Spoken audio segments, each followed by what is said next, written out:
வணக்கம், என் பேர் ஜனனி. ராமநாதபுரம் டிஸ்ட்ரிக்ட்லேருந்து அஞ்சுக்கோட்டைன்னு ஒரு சின்ன கிராமத்துலேருந்து வந்திருக்கேன்.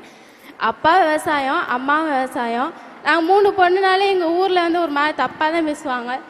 ஏன்னா மூணு பொண்ணு எப்படி கல்யாணம் பண்ணி கொடுப்பெல்லாம் பேசியிருக்காங்க. நான் காலேஜ் போகும்போதெல்லாம் பேசியிருக்காங்க. ஆனால் அதையும் தாண்டி நாங்கள் 3 பேரும் நல்லா படித்து நல்ல நிலைமைக்கு வரணும்னு எங்கள் அம்மா அப்பாட்ட வாக்கு கொடுத்துருக்கோம். அதே மாதிரி எங்கள் அக்காவுக்கு இப்போ மேரேஜ் ஆக போகிறதுனால வீட்டில் இருக்காங்க, வேலை பார்க்க முடியல. இப்போ நான் ஒரு ஆள் தான் வேலை பார்த்து எங்கள் வீட்டில் குடும்பத்தை பார்த்துட்ருக்கேன். மழை பெஞ்சா கூட எங்கள் அப்பா தூங்க மாட்டாங்க, எந்திரிச்சு தான் உட்காந்துருப்பாங்க. ஏன்னா எப்போ வேணால் வீடு இடிச்சு விழுவோம்.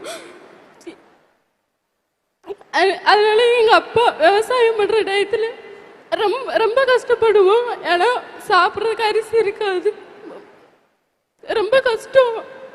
வீடு எப்போ வேணா இடிச்சு ரொம்ப நாள் எங்கள் அப்பா தூங்காமல் இருந்திருக்காங்க.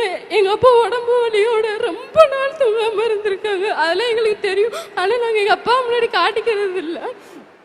பல நாள் காலையில் 4 மணிக்கு போயிட்டு விடிய காலம் 4 மணிக்கு போயிட்டு அவங்க வர்றதுக்கு நைட்டு 12 மணி 1 மணிலாம் ஆகும். உடம்பு ஒடியெல்லாம் தூங்கியிருக்காங்க. ரொம்ப வாட்டி மறந்துக்காமல் எங்கள் அப்பா தூங்கவே மாட்டாங்க. அந்த கஷ்டத்துலலாம் நாங்கள் பார்த்துட்டு இதுக்கப்புறம் நாங்கள் சும்மா இருக்கக்கூடாது, நல்லபடியாக படித்து நல்லபடியாக பெரிய நிலைமைக்கு வந்து எங்கள் அப்பா எங்கள் அம்மா நல்லபடியாக பார்த்துக்கணும்னு நினச்சி நாங்கள் 3 பேரும் நல்லபடியாக படித்தோம். என் தங்கச்சி படிச்சுட்டு இருக்கா, அக்காவுக்கு இப்போ மேரேஜ் ஆக போகிறதுனால வீட்டில் இருக்காங்க. இப்போ நான் ஒரு ஆள் எங்கள் அப்பா அம்மா நல்லபடியாக பார்த்துக்கணும். அதுக்கப்புறம் தான் வெற்றி நிச்சயம் மூலம் நான் படிச்சுட்டு இருக்கும்போது வேலை நிறைய வாட்டி தேடிட்டு இருக்கும்போது வெற்றி நிச்சயம் மூலமாக எனக்கு எம்ப்ராய்டரி சொல் கம்பெனிலேருந்து எனக்கு ஒரு அப்ளிகேஷன் போட்டு அங்கேருந்து எனக்கு கால் பண்ணி ஹாஸ்டல் ஃப்ரீ, உங்களுக்கு இன்டர்வியூ நடக்கும் போது எனக்கு எல்லாமே சொல்லிட்டாங்க.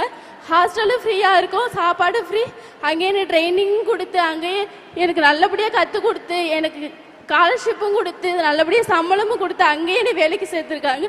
எம்ப்ராய்டுக்கும் வெற்றி நிச்சயத்துக்கும் ரொம்ப மனமார்ந்த நன்றி சொல்லிக்கிறேன். இப்போ வேலையில் இருக்கீங்க?